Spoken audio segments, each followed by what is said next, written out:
आज हम जमात हफ्तुम मज़मून जुग्राफिया सबक नंबर 3 मद्द जज़र इस सबक के सवाल पे जवाब देखेंगे। अगर आपको हमारा वीडियो पसंद आए तो इसे लाइक, शेयर और सब्सक्राइब ज़रूर करना और बेल आइकॉन को ज़रूर दबाना ताकि अगली वीडियोस की नोटिफिकेशंस आपको मिलती रहे। तो चलिए शुरू करते हैं सबक नंबर 3 मद्द जज़र सवाल व जवाब। सवाल नंबर 1 है, जोड़ियाँ लगाकर जंजीर बनाइए। यहाँ पर 3 ग्रो दिए गए हैं, ग्रो अलिफ, ग्रो बे और ग्रो जीम। तो इनकी हमें सही जोड़ियाँ लगाकर एक जंजीर बनानी होंगी।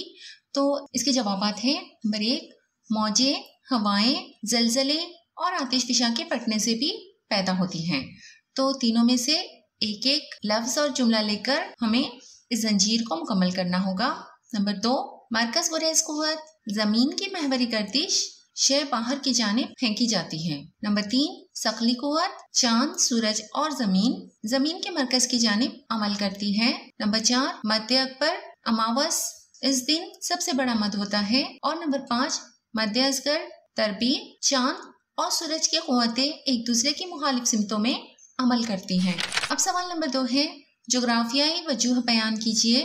उसका नंबर 1 है, मद्द जज़र पर सूरज के मुकाबले में चांद ज्यादा असरअंदाज होता है। तो इसकी वजह हमें इस तरह लिखनी होगी। इसका जवाब है, सूरज के मुकाबले में चांद जमीन से ज्यादा करीब है। इस वजह से मद्द जज़र पर सूरज की सकली कुव्वत के मुकाबले में चांद की सकली कुव्वत ज्यादा मौसर ढंग से अमल करती है। इसलिए मद्द जज़र पर सूरज के मुकाबले में चांद ज्यादा असरअंदाज होता है। उसी का नंबर 2 है, बाज़ साहिल के नशीबी इलाकों में दलदली और खारदार खित्ते तैयार हो जाते हैं। तो इसका जवाब है, बाज़ साहिल के नशीबी इलाकों में मद की वजह से समंदर का पानी आता है। इस वजह से नशीबी इलाके में समंदरी पानी और रेत का जखीरा होता जाता है। ऐसे इलाकों में चिमरंग के जंगलात तेजी से नशोनुमा पाते हैं। ऐसे इलाके के साहिली हिस्से में हयातियाती तनों की नशोनुमा होती है और इसका तहफ़्फ़ुज़ होता है। इस वजह से बाज़ साहिल के नशीबी इलाकों में दलदली और खारदार खित्ते तैयार हो जाते हैं। उसी का नंबर 3 है, मद्द जज़र वाले मकाम के ठीक मुखालिफ तुलुल बलद पर भी मद्द जज़र आते हैं। तो इसका जवाब हमें लिखना होगा, जब किसी तुलुल बलद का मखसूस मकाम चांद के सामने आता है तो उस वक्त उस जगह चांद की सकली कुव्वत का असर मरकज बुरेज कुव्वत के मुकाबले में ज्यादा होता है। इस वजह से वहाँ चांद की जानिब पानी खींचा जाता है और वहाँ मद आता है। मद की वजह से इस तुलुल बलद से जाविया कायमा पर मौजूद आमने सामने के 2 तुलुल बलदों का पानी कम हो जाता है और उसी वक्त वहाँ जज़र आता है। इस तरह जज़र के मकाम के ठीक मुखालिफ तुलुल बलद पर भी जज़र आते हैं। अब सवाल नंबर 3 है, मुख्तसर जवाब लिखिए। उसका नंबर 1 है, अगर किसी मकाम पर सुबह 7 बजे मद आया है तो उसी दिन दोबारा मद्द जज़र किस वक्त आएंगे, लिखिए। तो इसका जवाब इस तरह लिखना होगा, अगर किसी मकाम पर सुबह 7 बजे मद आया तो उसी दिन अगले जज़र का वक्त दोपहर 1:12 और इसके बाद मद का वक्त शाम के 7:25 होगा।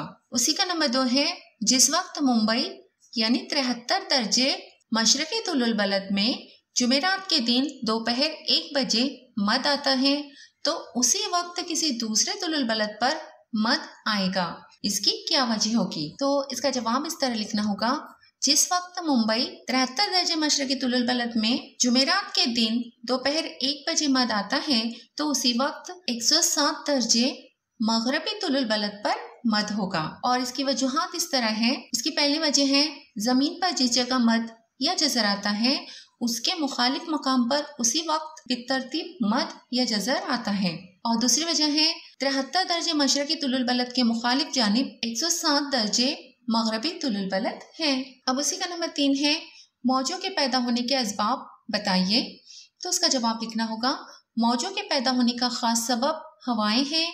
बाज़ औक़ात समंदरी फर्श के नीचे जलजला आने या आतिशफिशा के फटने से भी मौजें पैदा होती हैं। अब सवाल नंबर 4 है, दर्जेसील अवामिल का मद्द जज़र से क्या ताल्लुक है, लिखिए। और अवामिल इस तरह है, तैराकी, जहाजरानी, माहीगिरी, नमकसाजी, साहिल समंदर की सैर।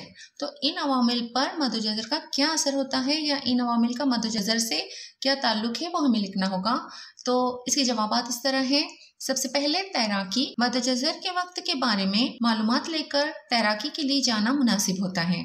मद और जज़र दोनों वक्त समंदर में बहुत दूर तक जाकर तैरना खतरनाक होता है। उमूमन मद के वक्त साहिल समंदर के करीब के हिस्से में तैरना ही मुनासिब है। नंबर 2, जहाजरानी। मद के वक्त जहाज को साहिल समंदर यानी बंदरगाह से समंदर के पानी में ले जाना और समंदर के पानी से साहिल समंदर यानी बंदरगाह पर लाना ज्यादा आसान होता है।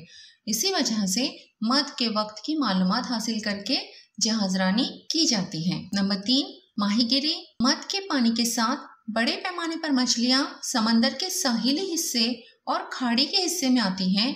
इसी वजह से मद के वक्त बड़े पैमाने पर माहीगिरी की जाती है। नंबर 4, नमकसाजी। मद के वक्त बड़े पैमाने पर समंदर का पानी साहिल के करीब के हिस्से में आता है। इस वजह से मद के पानी को बड़े पैमाने पर नमकसारों में जखीरा करके इससे नमक बनाना मुफीद होता है। नंबर 5, साहिल समंदर की सैर। मद्दुजज़र का वक्त मालूम करके समंदर के किनारे तफरीह के लिए जाना यानी सैर के लिए जाना मुफीद होता है। मद के वक्त समंदरी खेलों से ठीक ढंग से लुत्फानंदोज हो सकते हैं। अब सवाल नंबर 5 है, शक्ल 3.8 मद्दुजज़र असगर का बगौर मुशाहिदा कीजिए और नीचे दिए सवालों के जवाब लिखिए। तो यहाँ पर जो आप लोगों को ये शक्ल नजर आ रही है ये आप लोगों की किताब में भी है और इसका मुशाहिदा करके हमें इन 3 सवालों के जवाब देने होंगे। पहला सवाल है, ये शक्ल किस कमरी दिन की है? तो इसका जवाब हमें लिखना होगा, ये शक्ल कमरी दिन तरबी की है। दूसरा सवाल है, चांद, सूरज और जमीन की बाहम तफाली हालत क्या है? तो इसका जवाब है, चांद जमीन और सूरज से जाविया कायमा की हालत में होता है। नंबर 3, इस हालत का मद्दुजज़र पर क्या असर होगा? तो इसका जवाब है, इस हालत की वजह से रोजाना के मुकाबले में छोटा मद यानी मद्दे असगर जिसे कहते हैं और रोजाना के मुकाबले में छोटा जज़र यानी जज़रे असगर पैदा होता है। अब सवाल नंबर 6 है, फर्क वाज़े कीजिए। उसका नंबर 1 है मद और जज़र, तो इनमें हमें फर्क लिखना होगा। तो इसका जवाब मैंने इस तरह से 2 कॉलम बनाकर लिखा हुआ है। दोनों का पहला पॉइंट देख लेते हैं। समंदरी पानी की सतह में होने वाला इजाफा यानी मद है और समंदरी पानी की सतह में होने वाली कमी यानी जज़र है। दोनों का दूसरा पॉइंट है, मद के वक्त समंदर का पानी साहिल के बिल्कुल करीब आ जाता है और जज़र के वक्त समंदर का पानी साहिल से दूर जाता है। तो इस तरह इनमें फर्क लिखना होगा। इसका दूसरा पॉइंट है, मौजे और सुनामी मौजे, इनमें हमें फर्क लिखना होगा। तो इसका फर्क भी मैंने 2 कॉलम बनाकर लिखा हुआ है। सबसे पहले इनका पहला पॉइंट देख लेते हैं। हवाओं के जरिए मिलने वाली कुव्वत से समंदर के पानी में हरकत होने से मौजें पैदा होती हैं। समंदरी फर्श के नीचे जलजला आने और आतिशफिशा फटने से सुनामी मौजें पैदा होती हैं। इनका दूसरा पॉइंट है, मौजें तबाहकुन नहीं होती और सुनामी मौजें तबाहकुन होती हैं।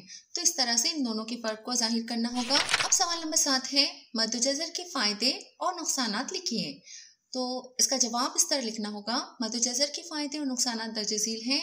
सबसे पहले फायदे देख लेते हैं। इसका पहला फायदा है, मद के पानी के साथ खाड़ी में मछलियां आती हैं, इसका फायदा माहीगीरों को होता है। नंबर 2, मद्दुजज़र की वजह से साहिल पर जमा कचरा बह जाता है और साहिल समंदर साफ रहता है।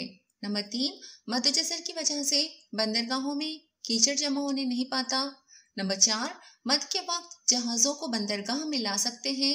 नंबर 5, मद का पानी नमकसारों में जमा करके इस पानी से नमक बनाया जाता है।